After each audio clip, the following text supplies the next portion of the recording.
दिल्ली की आपदा से लोग परेशान हैं और आपदा से परेशान होने के कारण दिल्ली में जो लोगों ने नर्क झेला है 10 साल, तो मुझे लगता है कि दिल्ली के सम्मानित नागरिक पूर्ण बहुमत भारतीय जनता पार्टी को देंगे और जो देश में विकास हुआ है उस विकास को देखते हुए दिल्ली में भी विकास होना चाहिए। इस मानसिकता को लेकर लोग त्रस्त हैं। पानी एक बूंद बढ़ाया नहीं गया, कोई 950 MGD पानी 1300 MGD चाहिए दिल्ली में। तो दिल्ली के लोगों ने इस बारी बदलाव का मूड रखा है और जो राष्ट्र के अंदर मोदी साहब ने विकास किया है पूरे देश में, दिल्ली भी उसी दिशा में चले कि दिल्ली का विकास हो। इसलिए भारतीय जनता पार्टी की सरकार बनेगी दिल्ली में, भारतीय जनता पार्टी जीतेगी। कुछ शीला जी के द्वारा सीटों का जो डिलिमिटेशन किसी जमाने में कांग्रेस के द्वारा किया गया, जिससे खुद ही अपनी वो हिट विकेट शीला दीक्षित जी हुई थी, इस प्रकार की कॉन्स्पिरेसी करके कि वोटों को सीटों को इस तरह से बनाया गया। एक वर्ग है जो वर्ग भारतीय जनता पार्टी को वोट कास्ट करने में परहेज करता है, उनको धीरे धीरे जोड़ जाड़ के ऐसा करने का प्रयास शीला जी ने किया था।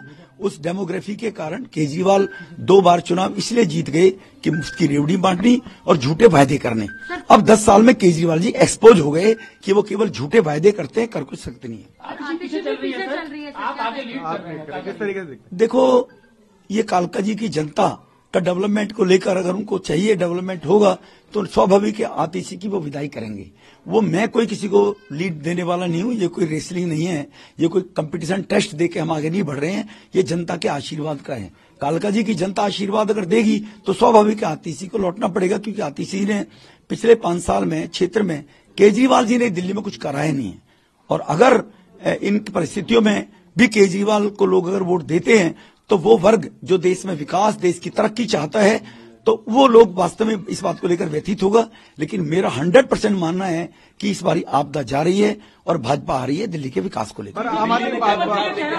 बीजेपी के मुख्यमंत्री के चेहरा आप होंगे? ये बेकार की बातें करने का लाभ नहीं है। हम सेवा के काम करने के लिए राजनीति में हैं। न तो केजरीवाल हमारे बारे में तय करेगा, न कोई और तय करेगा। हमारा पार्टी नेतृत्व है और हम किस व्यक्ति का कहां उपयोग होता है उस हिसाब से राष्ट्र के निर्माण में कौन कहां बढ़िया काम कर सकता है। हम जैसे पहले 3 बार विधायक रहे थे तब विकास सेवा की, 2 बार सांसद रहे हैं। हम राष्ट्र के विकास के लिए, क्षेत्र के विकास के लिए, लोगों की सेवा के लिए राजनीति में हैं। मोदी साहब के 11 साल का टेन्योर और गुजरात का 12 साल का टेन्योर देख लिए। सेवा सेवा मोदी साहब ने सेवा की है। हम एक ऐसी विचारधारा के लोग हैं, सेवा करने के लिए राजनीति में हैं, मुख्यमंत्री मंत्री बनने के लिए राजनीति में नहीं है।